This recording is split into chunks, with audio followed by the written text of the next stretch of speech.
दोस्तों, कल मैंने कहा था लोग किस पर विश्वास करें और किस पर भरोसा करें। दोस्तों, आज की जो सच्ची कहानी है वो आपको हैरान और परेशान कर देगी।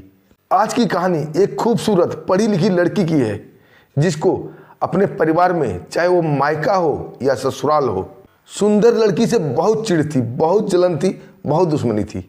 और ये चिढ़ उसको एक कातिल हसीना बना देती है और वह एक के बाद एक कत्ल करती जाती है, सिर्फ सुंदर लड़कियों का। दोस्तों, बड़ी मशक्कत के बाद जब वो पकड़ी जाती है और पुलिस जब उसे पकड़ के ले जाती है और जब उसे बयान लेती है और उसका जो सच बाहर आता है, दोस्तों एक खौफनाक सच बाहर आता है जिसे सुनकर पुलिस के भी पैर तले जमीन खिसक जाती है और शायद आप भी परेशान हो जाएंगे। आइए दोस्तों, पूरी कहानी को जानते हैं विस्तार से। वो सुंदर हसीना कातिल हसीना कैसे बन गई। दोस्तों, कहानी शुरू हो इससे पहले आप लोगों को बहुत बहुत शुक्रिया, दिल से धन्यवाद। आप लोग हमारे वीडियो काफ़ी लाइक करते हैं, चैनल को सब्सक्राइब भी करते हैं। दोस्तों, अपना प्यार और आशीर्वाद ऐसे ही बनाए रखिएगा। हम आपके दोस्त, आपके भाई हैं।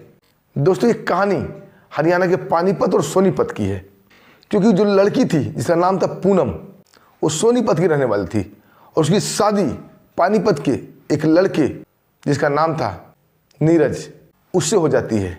पूनम काफ़ी सुंदर, काफ़ी पढ़ी लिखी थी, एमए भी किया था और बीएड भी की थी। जब वो ससुराल जाती है तो अपने पति नीरज से बोलती है कि मैं आगे भी पढ़ना चाहती हूँ, मुझे कुछ बनना है, मुझे या टीचर या प्रोफेसर बनना है। पति उसका सपोर्ट करता है और पति बेचारा कार वॉशिंग का काम करता था, कार की धुलाई किया करता था। पति उसका सपोर्ट करता है और पूनम फिर से पढ़ने लगती है और वो तैयारी करने लगती है अपने प्रोफेसर की। शादी उसकी 2019 में हुई थी। अब दोस्तों, वक्त बीतता है, आ जाता है 2020 और वो एक सुंदर स्वस्थ बालक को जन्म देती है और घर वाले बड़े ही प्यार से उसका नाम रखते हैं शुभम। शुभम जैसे जैसे वो बड़ा होते जा रहा था, लोगों के ताने पूनम को सुनने को मिलता था। अक्सर लोग कहा करते थे कि ये बच्चा अपनी माँ पर नहीं गया है, ये अपने पिता पर गया है, ये माँ की तरह सुंदर नहीं है। दोस्तों, ये बातें सुन सुनकर पूनम के दिमाग में एक गुस्सा आता था कि लोग उसके बच्चे की तारीफ कर रहे हैं या उसको कमेंट कर रहे हैं। हमेशा उसे सुनने को मिलता था ये बच्चा माँ की तरह सुंदर नहीं है। और जब वही लोग किसी दूसरे बच्चे की तारीफ करते थे, उसकी सुंदरता की तारीफ करते थे, तो पूनम के अंदर एक जलन सी, एक टिस सी पैदा होती थी। दोस्तों, ऐसे करके 2 साल और बीत जाते हैं। वक्त आ जाता है नवंबर 2023 का और उसके घर में उसकी एक ननद आई हुई थी। ननद भी देखने में बहुत ही खूबसूरत थी। उसकी एक बेटी थी जिसका नाम था इशिका और एक 11 साल की बच्ची थी। बड़ी गुड़िया सी प्यारी बच्ची थी, बड़ी सुंदर थी। जब पूनम के ससुर यानी कि उस बच्ची इसका के नाना उसे गोद में लेके बोलते थे, इसका दुनिया में सबसे खूबसूरत बच्ची है, ये हमारी नतनी बड़ी खुशनसीब है और बड़ी खूबसूरत है। दोस्तों, ये सुनकर पूनम के जिस्म में आग लग जाती थी। और यहीं से कहानी ट्विस्ट लेता है, कहानी में एक मोड़ आता है साइको किलर का। दोस्तों, ये सुन सुनकर पूनम के दिमाग पक चुके थे। इसका की सुंदरता उसे देखी नहीं जा रही थी और दोस्तों, वो मौके की तलाश में रहने लगती है। और जब पूनम की ननद इसका को कुछ दिन के लिए उसके घर पे छोड़ के अपने घर चली जाती है तो पूनम उससे बदला लेने की ठान लेती है। और एक दिन मौका मिलता है और वो छत पर इसका को ले जाती है और छत पर एक पानी का टंकी था और इसका को उठा के पानी की टंकी में डाल देती है और इसका की जीवन लीला वहीं समाप्त हो जाती है। लेकिन इसका और अपनी माँ पूनम को जाते देख शुभम उसके पीछे पीछे छत पे आ गया था। जैसे ही पूनम वहाँ से मुड़ती है और अपने बेटे शुभम को देखती है, उसे एक झटका लगता है, एक शौक हो जाती है और उसके दिल में वो काफ़ी डर जाती है कि शुभम ने उसे देख लिया है। लेकिन शुभम महज 3 साल का बच्चा था, वो किसी को कुछ भी नहीं बता सकता था। लेकिन बोलते ना, चोर की दाढ़ी में तिनका। पूनम के अंदर काफ़ी डर पैदा हो गया कि ये लड़का अगर किसी को कुछ बता दिया तो इसकी ज़िंदगी नरक बन जाएगी, उसे सज़ा हो जाएगी। दोस्तों, ये डर से वो अपने बेटे को, अपना सगा बेटा, आज तक ऐसी कोई माता पैदा नहीं ली जो अपने बच्चे को मार सके। जो राक्षसनी होती है, जो भूत होती है, डायन होती है, वो भी अपने बच्चे को नहीं मारती है। लेकिन पूनम 1 सेकंड भी कुछ नहीं सोचती है और अपने 3 साल के बेटे शुभम को, अपने जिगर के टुकड़े को उठाती है, उसी पानी की टंकी में डाल देती है और वहाँ से नीचे आती है जैसे कुछ हुआ ही नहीं है। दोस्तों, समय बीतता है, 2-3 घंटे बीत जाते हैं। अब लोग इसका को ढूंढना शुरू कर दिए थे। इधर पूनम ड्रामा शुरू कर दी और बोलती इसका के साथ साथ मेरा बेटा शुभम भी नहीं है, लगता है इसका शुभम को लेकर कहीं खेलने निकल गई है। दोस्तों, उसकी बातों में आकर लोग इधर उधर ढूंढने लगते हैं। जैसे ही आस पड़ोस को पता चलता है, वो भी हेल्प करते हैं। कि हो सकता है इसका 11 साल की है, बड़ी बच्ची है, शुभम को अपने साथ कहीं ले गई होगी, लेकिन जब नहीं मिलती है तो लोग छत पर जाते हैं और जब पानी का टंकी में देखा जाता है, पानी की टंकी में झांका जाता है तो वहाँ 2 लाशें तैरते मिल रही थी। एक इश्का की थी और दूसरा शुभम का। दोस्तों घर में कोहराम मच जाता है, मातम छा जाता है। जो सुना वही दौड़े चला आया। इधर पूनम भी सफल एक्टिंग कर रही थी रोने धोने का। दोस्तों पूनम का इकलौता बेटा था शुभम। किसी को लेस मात्र भी शक नहीं होता है पूनम के ऊपर कि पूनम अपने इकलौता बेटे को मार सकती है। दोस्तों उसको लोग सांत्वना दे रहे थे कि बेटा भगवान के आगे किसी की क्या चलती है, जो होना था हो गया। और लोग दोस्तों उसे चुप कराते, पूनम भी चुप हो जाती है और अंदर ही अंदर वो काफ़ी खुश थी कि उसकी गतिविधि, उसकी चाल नहीं पकड़ी गई, वो साफ बच निकली है। लोग उसे एक हादसा, एक संयोग मारकर चुप हो जाते हैं। कई तरह की कहानियां बाहर निकलती, कई तरह के क्यास लगाए जाते हैं। कोई बोलता है कि शुभम और इश्का खेलते खेलते उसमें डूब गई। कोई बोलता था कि हो सकता है बच्चा पहले गिर गया हो, उसे बचाने के लिए इसका दौड़ी हो और वो भी गिर गई हो, वो भी डूब गई हो। कई बातें, कई मुंह, कई जुबान, कई कहानियां। आखिरकार पूनम साफ बच निकलती है। अब पूनम को कोई मलाल नहीं था, उसे अंदर से बहुत खुशी थी। उसने सुंदर लड़की इश्का से छुटकारा पा लिया है। अब इश्का की तारीफ कोई नहीं करेगा। और दूसरा उसका बेटा जो कि कुरूप था, जिसकी तुलना लोग करते थे कि माँ की तरह सुंदर नहीं है, उससे भी उसे छुटकारा मिल गया है। अब कोई दूसरा बच्चा पैदा होगा जो कि काफ़ी सुंदर होगा, पूनम की तरह होगा। दोस्तों ये सोचकर पूनम अंदर ही अंदर बिल्कुल शांत हो जाती है। पूनम पर किसी को कोई शक नहीं जाता है और पूनम सामान्य गतिविधि में लग जाती है। ऐसे भी पूनम बिल्कुल शांत स्वभाव की लड़की थी, कम बोलने वाली थी और दूसरे लोगों से कम मिलने जुलने वाली थी। दोस्तों 2 साल का वक्त गुजर जाता है और इस 2 साल में पूनम दोबारा प्रेग्नेंट होती है।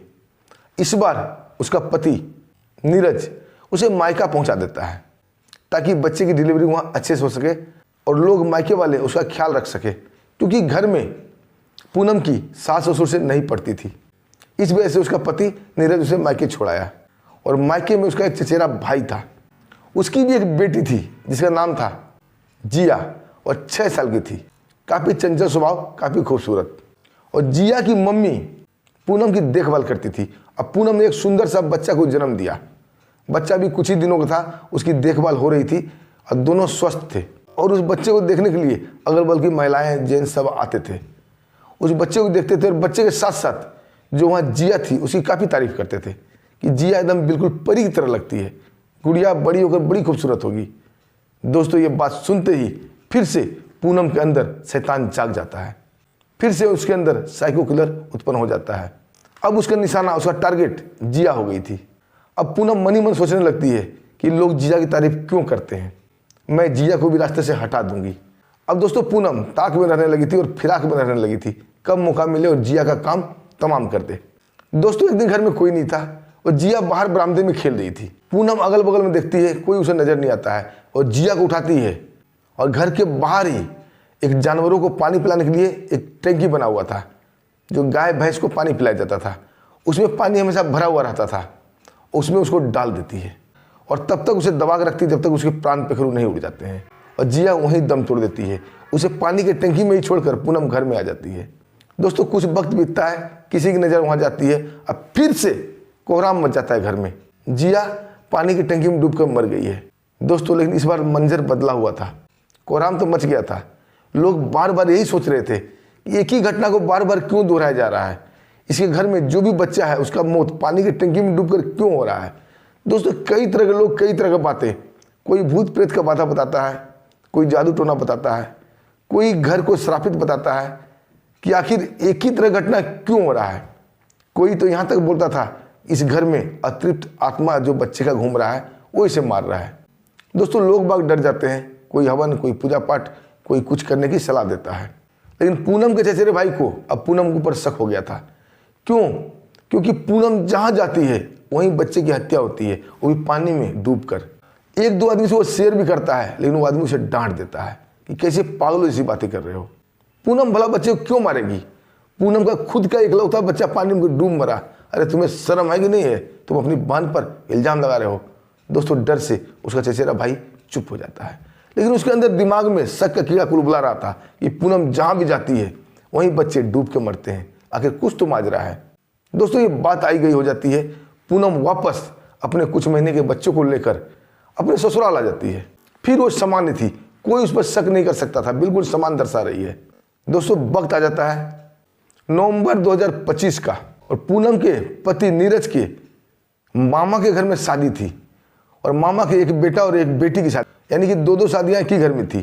30 नवंबर 2025 को नीरज के मामा की बेटी की शादी थी, यानी घर में बारात आनी थी और दुल्हन को विदा करके ले जाना था। और 1 दिसंबर 2025 को नीरज के मामा का बेटा का शादी था, और 1 दिसंबर को बारात जानी थी दुल्हन को लिवा लाने। दोस्तों पूनम के साथ नीरज भी खुशी खुशी वहाँ पहुँचा हुआ था। अब वहाँ फिर से यही कांड हो जाता है। होता क्या है, वहाँ एक 6 साल की बच्चिया थी, जिसका नाम था विधि। बड़ी खूबसूरत थी वो भी, और शादी में लोग सजते समझते हैं और बच्चे को भी सजाते हो जाते हैं, और विधि गुड़िया की तरह सज कर इधर उधर इटला रही थी। 30 नवंबर की शादी हो जाती है। लोग विधि की बड़ी तारीफ कर रहे थे, आज जब तारीफ हो रही थी संजोग से पूनम वहाँ पहुँच जाती है, और जैसे ही विधि की तारीफ सुनती है पूनम के अंदर फिर से शैतान जाग जाता है, फिर से साइको किलर जग जाता है, और फिर पूनम हसीना से कातिल हसीना बन जाती है। अब उसके दिमाग में ये बात घर कर गया था कि चाहे जैसे भी हो विधि को रास्ते से हटा देना है। दोस्तों 30 नवंबर की शादी ठीक ठाक हो जाती है, बारात आता है, दुल्हन को लेकर चला जाता है। अब आता है 1 दिसंबर का, बारात जाना है। सब लोग बारात जाने के लिए तैयार हो गए थे। गांव की बूढ़ी महिलाएं, घर की बूढ़ी महिलाएं, औरतें दुल्हा को थोड़ा दूर तक छोड़ने के लिए गीत मंगल गा के गई हुई थी। पूनम एकाएक अपना प्लान चेंज करती है और लोगों को बोलती है कि मेरा तबीयत ठीक नहीं है, मैं बारात नहीं जाऊंगी। उसका पति नीरज को बड़ा ही आश्चर्य होता है, क्योंकि पूनम बहुत ही चाहते हुए तैयार होकर आई थी कि मैं बारात जाऊंगी, लेकिन इन वक्त पर वो बारात नहीं जाती है। और बारात क्यों नहीं जा रही थी कि विधि बारात नहीं जा रही थी। विधि को बारात जाना था, लेकिन बारात के साथ नहीं, वो अपने माता पिता के साथ अपने 4 व्हीलर से जाना था। और उसके माता पिता बोले थे हम बारात को भेजने के 2-3 घंटे बाद निकलेंगे और हम 4 व्हीलर से उस गाड़ी को कवर कर लेंगे। दोस्तों विधि घर में सच समझ कर गुड़िया की तरह इधर उधर खेल रही थी।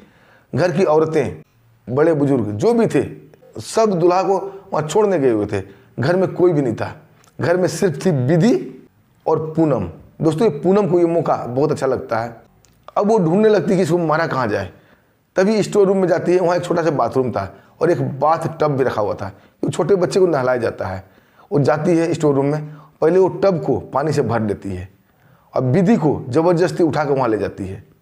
उसका गर्दन पकड़कर ज़बरदस्ती दबा के उस टब में डाल देती है और तब तक पकड़े रहती है जब तक विधि की प्राण पेखरू नहीं उड़ जाता है और विधि शांत नहीं हो जाती है। उसके बाद विधि को उसी टब के पास छोड़ती है। दोस्तों इस रस्साकसी में पूनम भी भीग गई थी, क्योंकि विधि अपनी जान बचाने के लिए हाथ पैर मार रही थी और पानी के छींटे पूनम के ऊपर भी पड़ रहे थे। पूनम काफ़ी गीली हो गई थी।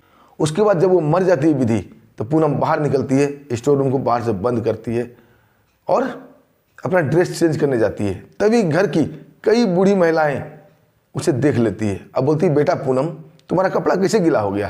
तो दोस्तों पूनम हड़बड़ा जाती है और कई बहाना बनाती है। पहले तो बोलती है कि वो भीग गई, दूध गिर गया, कभी बोलती है वो पीरियड से है इसलिए वो गीला हो गई, कपड़े धोने गई थी। ये सब बातें बहाना बनाती है, कई तरह की बातें करती है, कई लोगों को कई तरह की बातें बताती है। दोस्तों बात ठीक था, 2-3 घंटा हो जाता है। अब विधि के माता पिता बारात निकलने वाले थे अपनी गाड़ी से। अब वो अपनी बिटिया को, विधि को ढूंढने लगते हैं और विधि कहीं नहीं मिलती है। दोस्तों एक बार फिर से घर में कोहराम मच जाता है, क्योंकि पहले भी कई बच्चों के साथ हादसा हो चुका था। लोग अब डरे हुए थे, अब नहीं चाहते थे कि बच्चे के साथ दोबारा हादसा हो। लोग सब डर जाते हैं और दोबारा विधि को हर जगह ढूंढा जाने लगता है, और खासकर वहाँ ढूंढा जाने लगता है जहाँ कोई पानी की व्यवस्था हो। सब जगह ढूंढने के बाद स्टोर रूम का दरवाजा बाहर से बंद मिलता है, उसे खोला जाता है और देखा जाता है कि अंदर एक टब में विधि की लाश पाई जाती है। और दोस्तों नीरज के जो मामा थे, जिसका बेटा और बेटी की शादी थी, वो पुलिस में पहले इंस्पेक्टर थे, अभी रिटायर कर चुके थे। दोस्तों जैसे ही लाश देखते हैं उसके अंदर पुलिसिया जाग जाता है और वो बोलते हैं कि विधि ने अपनी हत्या खुद से नहीं की है, ये आत्महत्या नहीं है, इसे किसी ने प्री प्लान मारा है, ये साजिश है, ये हत्या है, ये मर्डर है। दोस्तों फिर क्या था, पुलिस को फ़ोन किया जाता है, पुलिस मौके पे आती है, लोग दिखाते हैं लाश को। पुलिस को भी शक था कि नहीं, विधि खुद से नहीं मर सकती, क्योंकि कोई कितना भी जालिम हो, कितना भी ताकतवर हो, अपना सर डुबा के छोटा सा टब में आत्महत्या नहीं कर सकता। गुस्सा भले ही हो, अपना डुबकी लगा भले दे, लेकिन जब सांस फूलने लगेगा वो सिर्फ बाहर निकाल लेगा। अब दोस्तों लोगों से पूछताछ होने लगता है, जो बारात जाने वाले थे, जो नहीं गए थे उनसे भी, जो घर में थे उनसे भी। हर तरह के लोगों से पूछताछ होने लगता है। और नीरज के मामा पुलिस के ऊपर दबाव डाल रहे थे, क्योंकि वो भी पुलिस इंस्पेक्टर थे, कि हत्यारा को जल्दी से जल्दी पकड़ा जाए। दोस्तों की बूढ़ी महिला बयान दे देती है कि घर में जब कोई नहीं था तो पूनम को हमने पानी से भींगा हुआ देखा था।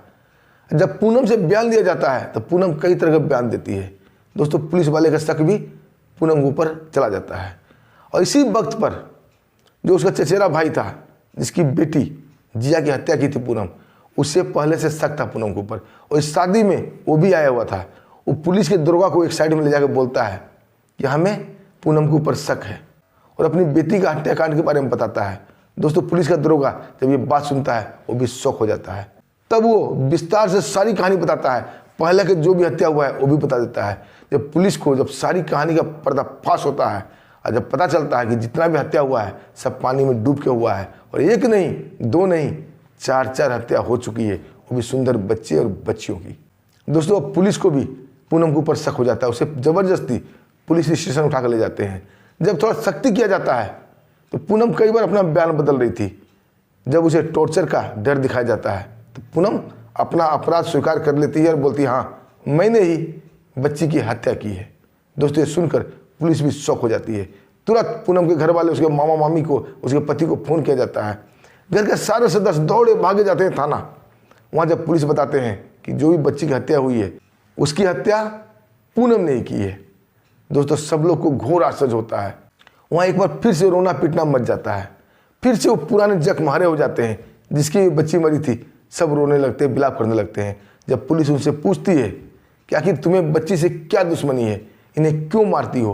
और दोस्तों जब पूनम बयान देती है, जब उसका बयान खुल के सामने आता है, एक बार तो आप भी आश्चर्य में पड़ जाएंगे। क्या एक छोटी सी बात के लिए भी क्या कोई किसी को मार सकता है? क्या इतना दर्दनाक जमाना हो गया है? लोग किस पर भरोसा करें? अपने रिश्ते नाते पर नहीं करे तो किस पर करे? वो बयान देती है, अब बोलती है उसे सुंदरता से बहुत चिढ़ थी। वो सिर्फ ये चाहती थी उसका परिवार में, चाहे वो ससुराल हो या मायका हो या रिलेशन हो, सब उसकी तारीफ करें, उसके आगे किसी की सुंदरता की तारीफ नहीं करे। और वो नहीं चाहती थी कि उसे खानदान में कोई सुंदर लड़की पैदा हो। अगर पैदा हो गई तो उसे वो मार देगी। आगे भी वो मारती, लेकिन वो पकड़ी गई। जब ये बात नीरज को पता चलता है, उसे भी घोर आश्चर्य होता है कि चलो उसने दूसरी बच्चियों को मारा, यहाँ तक तो बर्दाश्त किया जा सकता है, अपना खुद का सगा बेटा कोई कैसे मार सकता है। वो पुलिस में जाकर बोलता है कि साहब ये मेरी पत्नी नहीं, ये चुड़ैल है, डायन है, इसे फांसी की सजा दो। और उसके ससुर को जब ये बात पता चलता है, दोस्तों पानीपत से दौड़े दौड़े चले आते हैं। अब पुलिस थाना में आके बोलते हैं कि साहब ये मेरी बहू नहीं, चुड़ैल है, इसे फांसी पर लटका दो। मैं अपने पोते से बहुत प्यार करता था, मेरे घर का वो चिराग था, इकलौता वारिस था, ये डायन ने उसे भी नहीं बख्शा। दोस्तों पुलिस वाले FIR दर्ज करते हैं, सारा मामला खुल चुका था, उसे लॉकअप में डालते हैं। उसके बाद जो होगा दोस्तों मैं आपको फिर बताऊंगा। दोस्तों आपको क्या कहना है इस कहानी पर? छोटा सा कमेंट जरूर कीजिएगा और मेरा क्वेश्चन का जवाब जरूर दीजिएगा कि लोग किस पर भरोसा करें। रिश्ता नाता सब झूठा हो गया है। और दोस्तों अब हमें आज्ञा दीजिए, फिर मिलते हैं एक शानदार ऐसी सच्ची कहानी के साथ। तब तक के लिए नमस्कार, जय हिंद, जय भारत।